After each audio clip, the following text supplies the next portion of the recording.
Hello everyone, welcome back to my channel. ನೀವೆಲ್ಲ ನನ್ನ ಚಾನಲ್ನ ಫಸ್ಟ್ ಟೈಮ್ ನೋಡ್ತಿರೋ ದಯವಿಟ್ಟು ಸಬ್ಸ್ಕ್ರೈಬ್ ಮಾಡ್ಕೊಳ್ಳಿ. ಇವತ್ತು ನಾನೊಂದು ಇಂಟ್ರೆಸ್ಟಿಂಗ್ ವಿಡಿಯೋ ಜೊತೆ ಬಂದಿದ್ದೀನಿ. ಇದು ಒನ್ ಸ್ಟೆಪ್ ಫೇಶಿಯಲ್ ಅಂತಲೇ ಹೇಳ್ಬೋದು. ನೀವೇನನ್ನ ಇಮ್ಮಿಡಿಯೇಟಾಗಿ ಪಾರ್ಟೀಸ್ಗೆ ಹೋಗಬೇಕು, ಇಲ್ಲ ಇನ್ನೇನನ್ನ ಫಂಕ್ಷನ್ ಇದೆ, ಇವೆಂಟ್ ಇದೆ ನಿಮ್ಮ ಮನೆಯಲ್ಲೇ ಅನ್ನೋದಾದರೆ ಈ ಒನ್ ಸ್ಟೆಪ್ ಫೇಶಿಯಲ್ ರೂಟೀನ್ನ ಫಾಲೋ ಮಾಡಿ, ಹಾಗೆ ಗ್ಲೋ ಅಂತೂ ಇನ್ಸ್ಟೆಂಟಾಗಿ ಪಡೀರಿ. ಓಕೆ, ಸೊ ಈ ಒನ್ ಸ್ಟೆಪ್ ಫೇಶಿಯಲ್ಗೆ ಬೇಕಾಗಿರುವಂಥ ಇಂಗ್ರೀಡಿಯೆಂಟ್ಸ್ ಏನು ಗೊತ್ತಾ? ಕಿಚನಲ್ಲಿರುವಂಥ ಐಟಮ್ಸೇ. ಸೊ ಒಂದು ಕಪ್ಪಲ್ಲಿ ಇನ್ಸ್ಟೆಂಟ್ ಕಾಫಿ ಪೌಡರ್ನ ತೊಗೊಳ್ಳಿ. ನಾನಿಲ್ಲಿ ನೆಸ್ಕೆಫೆ ಅಂತ ತೊಗೊಂಡಿದ್ದೀನಿ, ಯಾವುದಾದ್ರೂ ತೊಗೊಳ್ಳಿ ಪರವಾಗಿಲ್ಲ. Instant coffee powder, 2 table spoons of rice flour ಅಂದರೆ ಅಕ್ಕಿ ಹಿಟ್ಟು, ಹಾಗೆ ಒಂದು ಥಿಕ್ ಕರ್ಡ್, ಓಕೆನಾ, ಸ್ವಲ್ಪ ಗಟ್ಟಿಯಾಗಿರೋ ಮೊಸರು. ಈ ಇಷ್ಟನ್ನು ಚೆನ್ನಾಗಿ ಒಂದು ಪೇಸ್ಟ್ ಥರ ಮಾಡಿಕೊಂಡು ನೀವು ಈವ್ನಿಂಗ್ ಪಾರ್ಟಿಗೆ ಹೋಗ್ತಿದ್ದೀರಾ ಅನ್ನೋದಾದರೆ ಒಂದು 2 hours ಮುಂಚೆ ಈ ಫೇಶಿಯಲ್ನ ಮಾಡಿ. ಸೊ ನಾನಿಲ್ಲಿ ನನ್ನ ಹೇರ್ನೆಲ್ಲ ಒಂದು ಬನ್ ಥರ ಹಾಕ್ಕೊಂಡಿದ್ದೀನಿ. ಸೊ ನನ್ನ face before applying that face pack ನೋಡಿ ಯಾವ ಥರ ಇದೆ ಅಂತ, ಡಲ್ ಆಗಿದೆ ಅಲ್ಲ.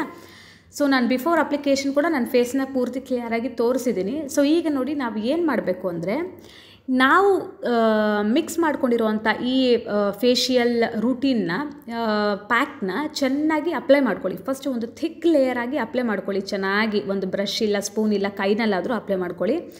ಅಪ್ಲೈ ಮಾಡ್ಕೊಂಡಿದ್ದಾದಮೇಲೆ ನೀವು ಅದನ್ನು ಒಂದು 10 minutes ಫಸ್ಟೇ ಬಿಡಬೇಕಾದ ಅವಶ್ಯಕತೆ ಇಲ್ಲ. ಚೆನ್ನಾಗಿ ಮಸಾಜ್ ಮಾಡಬೇಕು. ನೀವು ಫೇಶಿಯಲ್ನ ಯಾವ ಥರ ಮಸಾಜ್ ಮಾಡ್ತೀರಾ, ಫೇಶಿಯಲ್ ರೂಟೀನ್ ಮಾಡಬೇಕಾದ್ರೆ ಯಾವ ಥರ ಮಸಾಜ್ ಮಾಡ್ತೀರಾ, ಅದೇ ಥರ ಒಂದು 10 ರಿಂದ 15 ನಿಮಿಷ ನೀವು ಮಸಾಜ್ ಮಾಡ್ತಾ ಮಾಡ್ತಾ ಆ ಫೇಸ್ ಪ್ಯಾಕ್ ಅನ್ನೋದು ಡ್ರೈ ಆಗ್ತಾ ಬರುತ್ತೆ. ಅಗೇನ್ ನೀವು ಆ ಪೇಸ್ಟ್ನ ತೊಗೊಳ್ಳಿ, ಮಸಾಜ್ ಮಾಡಿ, ಪೇಸ್ಟ್ನ ತೊಗೊಳ್ಳಿ, ಮಸಾಜ್ ಮಾಡಿ. ಆ ಥರ ಒಂದು 10 ರಿಂದ 15 ನಿಮಿಷ ಮಾಡಿ. ಓಕೆನಾ? ಇದರಲ್ಲಿ ಕಾಫಿ ಪೌಡರ್ ಹಾಕಿರೋದ್ರಿಂದ ನಮ್ಮ ಡೆಡ್ ಸ್ಕಿನ್ ಸೆಲ್ಸ್ ಆಗಿರ್ಬೋದು, ಇಲ್ಲ ಅಂತಂದರೆ ಪಿಗ್ಮೆಂಟೇಷನ್ ಆಗಿರ್ಬೋದು, ಕವರ್ ಆಗಿ ಪೂರ್ತಿಯಾಗಿ ನಿಮ್ಮ ಸ್ಕಿನ್ ಎಕ್ಸ್ಫೋಲಿಯೇಟ್ ಆಗುತ್ತೆ. ಓಕೆನಾ? ಎಕ್ಸ್ಫೋಲಿಯೇಷನ್ ಯಾವಾಗ ನಮ್ಮ ಸ್ಕಿನ್ ಆಗುತ್ತೋ ಬ್ಲಡ್ ಸರ್ಕ್ಯುಲೇಷನ್ ಚೆನ್ನಾಗಿ ಆಗಿ ನಮ್ಮ ಸ್ಕಿನ್ನಲ್ಲಿ ಒಂದು ಗ್ಲೋ ಬರುತ್ತೆ. ಆ್ಯಂಡ್ ರೈಸ್ ಫ್ಲೋರ್ ಇರೋದ್ರಿಂದ ನಿಮಗೆಲ್ಲರಿಗೂ ಗೊತ್ತು, ಅದು ನಮ್ಮ ಟ್ಯಾನನ್ ಆಗಿರ್ಬೋದು, ಇಲ್ಲ ಸ್ಪಾಟ್ಸ್ ಆಗಿರ್ಬೋದು ಕವರ್ ಮಾಡೋದ್ರಲ್ಲಿ ಹೆಲ್ಪ್ ಮಾಡುತ್ತೆ. ರೈಸ್ ಫ್ಲವರ್ ಸಹ ನಮ್ಮ ಎಕ್ಸ್ಫೋಲಿಯೇಷನ್ಸ್ಗೆ ಹೆಲ್ಪ್ಫುಲ್ ಆಗಿರುತ್ತೆ. ಓಕೆನಾ? ಕರ್ಡ್ ಇರೋದ್ರಿಂದ ಇದು ಆ್ಯಂಟಿ bacterial and anti ageing properties ಇರೋದ್ರಿಂದ ನಿಮ್ಮ ಸ್ಕಿನ್ನ ಸ್ಮೂತಾಗಿ, ಸಾಫ್ಟಾಗಿ, ವ್ರಿಂಕಲ್ ಫ್ರೀ ಆಗಿ ಇಡೋದಕ್ಕೆ ಹೆಲ್ಪ್ ಮಾಡುತ್ತೆ. ಸೊ ಈ 3 ಇಂಗ್ರೀಡಿಯೆಂಟ್ಸ್ ತುಂಬ ಇಂಪಾರ್ಟೆಂಟ್, ಹಾಗೆ ತುಂಬ ಒಳ್ಳೆಯದು ಕೂಡ ನಮ್ಮ ಸ್ಕಿನ್ನಿಗೆ. ಸೊ ಇನ್ಸ್ಟೆಂಟ್ ಗ್ಲೋ ಬರೋದಕ್ಕೆ ಈ ಒನ್ ಸ್ಟೆಪ್ ಫೇಶಿಯಲ್ ರೂಟೀನ್ನ ಖಂಡಿತ ಒಮ್ಮೆ ಟ್ರೈ ಮಾಡಿ. ನೀವು ಪಾರ್ಟಿ ಈವ್ನಿಂಗ್ ಇದೆ ಅನ್ನೋದಾದರೆ ಒಂದು 3 hours ಮುಂಚೆ ಇದನ್ನ ಮಾಡ್ಕೊಳ್ಳೇಬೇಕಾಗತ್ತೆ.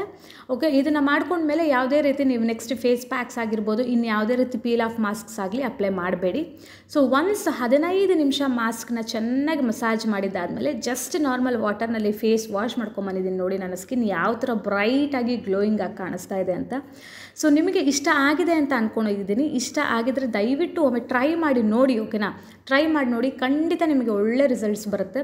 ಸೊ ಈ ವಿಡಿಯೋ ಇಷ್ಟ ಆಗಿದರೆ ಲೈಕ್ ಆ್ಯಂಡ್ ಸಬ್ಸ್ಕ್ರೈಬ್ ಮಾಡೋದನ್ನ ಮಾತ್ರ ಮರಿಬೇಡಿ. ಮತ್ತೆ ಇನ್ನೊಂದು ವಿಡಿಯೋನಲ್ಲಿ ಬೇರೆ ರೀತಿಯಾದಂಥ face packs and skin care and hair care tips ಜೊತೆ ಮತ್ತೆ ಬರ್ತೀನಿ. ಸೊ ಇಷ್ಟ ಆಗಿರೋ ದಯವಿಟ್ಟು ಸಬ್ಸ್ಕ್ರೈಬ್ ಮಾಡ್ಕೊಳ್ಳಿ. ಹಾಗೆ ಈ ಫೇಸ್ ಪ್ಯಾಕ್ ಹೇಗಿತ್ತು ಅನ್ನೋದನ್ನ ಒಮ್ಮೆ ಟ್ರೈ ಮಾಡಿ ಕಮೆಂಟ್ ಸೆಕ್ಷನಲ್ಲಿ ಕಮೆಂಟ್ ಮಾಡಿ. ಮತ್ತೆ ಇನ್ನೊಂದು ವಿಡಿಯೋನಲ್ಲಿ ಸಿಗ್ತೀನಿ. ಅಂಟಿಲ್ ದೆನ್ ಬಾಯ್.